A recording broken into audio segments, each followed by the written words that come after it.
నాకు తెలియదు. నాకు క్రిస్పో అనే యాప్ నాకు తెలియదు.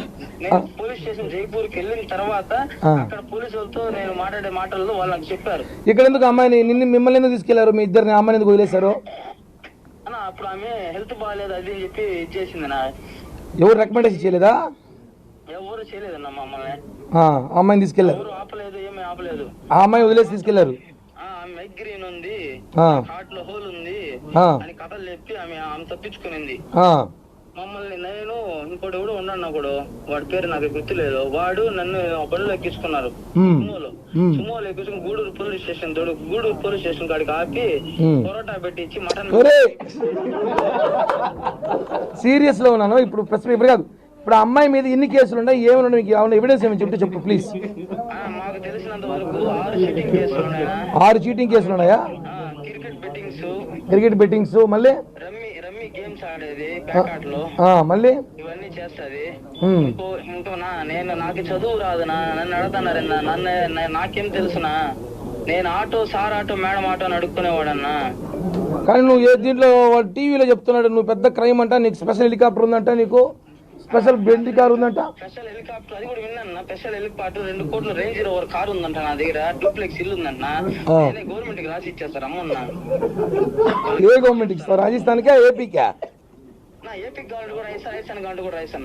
నాకేముంది, నాకు వద్దు, నాకేమీ లేవు. సరే లాస్ట్ ఫైనల్ గా ఇప్పుడు ఆ అమ్మాయి మీద కేసుల గురించి వాళ్ళు టీవీలో కొంతమంది డిబేట్లు పెట్టి ఆ అమ్మాయికి వాట్సాప్ కూడా రాదు, ఎర్రబట్ట పచ్చబట్ట. డిబేట్లు కాదు, ఆయన ఎవరో డాక్టర్ బాలా అంట. ఆయన ఏమైనా మా జీవిత చరిత్ర మమ్మల్ని ఏమైనా కన్నాడా, లేకపోతే మా జీవిత చరిత్ర ఏమైనా తెలుసుకున్నాడా కనుక TV5 వాళ్ళని, ఆ సాక్షి ఛానల్ వాళ్ళని కనుక్కో. మేము తిరుపతిలోనే ఉంటాం.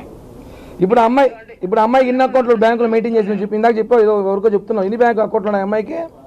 నా 27 బ్యాంకుల అకౌంట్లు ఉన్నాయి ఆమెకి. నన్ను కారు కూడా తోలుతానని చెప్తే ఆమె దగ్గర ఒక ఆడి కారు ఉంది. కారు వేసుకొని TS094252 బండి నెంబరు, ఆ కార్లు వేసుకొని సిల్వర్ కలర్ కారు, ఆ కార్లు వేసుకొని ప్రతి చోటకి తొడుకొని పోయింది, ప్రతి హోటల్ కి. సరే ఇప్పుడు అవ్వలేదు, ఆ హోటల్ నాకు వద్దు. కానీ ఇప్పుడు ఫైనల్ గా ఇప్పుడు అమ్మాయిని కేసు బెయిల్ వస్తుందా రాదా? అవి మాకెట్టనా తెలుసు. మమ్మల్ని 90 రోజులు వేస్తే సాగు కొట్టినారు, నా కుక్కను కొట్టినారు మమ్మల్ని. సరే కానీ మళ్ళీ మారుతా. రోజు మేము రైట్, థ్యాంక్ యూ మా. ఇప్పుడు ఇది ఎందుకు వినిపించానంటే మీకు ఒక సందర్భం వచ్చింది. మొన్న ప్రెస్ మీట్లో అమ్మాయి ఎవరితో ఒక అమ్మాయితో మాట్లాడిచ్చి కిరణ్ రాయల్ బాధితురాలు అని వినిపించింది, అవునా? అది నిజమైతే ఇది కూడా నిజమే. ఇది నిజమే. వాడి పేరు అబ్దుల్ గనీ, A3, వాడు చెన్నైలో ఉన్నాడంట. ఈ అబ్బాయికి పారిపాడికి డాంకురాయంటే టీవీలో చూసి నేను రాలి పక్క కొద్ది రోజులు అన్నాడు. కాబట్టి వాడిని పిలిపిస్తాను, మళ్ళీ ప్రెస్ మీట్ పెట్టిస్తా. వాడు ఇంకా అవాక్య విషయాలు చెప్తాడు. అవాక్య విషయాలు చెబితే మీరు ఆమెకి సన్మాన సభ పెడతారు సాక్షి ఛానల్లో కూర్చోబెట్టి. 27 బ్యాంకుల్లో అకౌంట్లు ఉన్నాయంట. మనకు 1-2 బ్యాంకులు మెయింటైన్ చేయడం కష్టం. సైబర్ క్రైమ్ దందా చేసిన అమ్మాయి.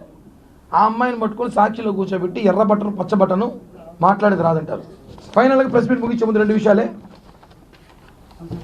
YCP social media Abhinay batch ఇది ఒక ట్రోల్ చేశారు నిన్న, చూసారా మీ అందరూ? 2015లో కిరణ్ రాయ్ మీద case A1, A2, A3, A4, A5. ఈ కేసు 2015లో నా మీద కేసు పెట్టారు. ఏమని? కిరణ్ రాయ్ ఒకటి బెదిరించాడు అని. ఒక లేడీ మొన్న NTVలో వచ్చిన ఒక వీడియో ఒకటి చూపించారు కదా, అందరూ చూసారు దాన్ని. ఆ కేసు కొట్టేశాము, ఆ కేసులో కిరణ్ రాయల్ది ఏమీ లేదు, మొత్తం ఫేక్ అని చెప్పి కోర్టు ఇచ్చిన జడ్జిమెంట్ ఇది.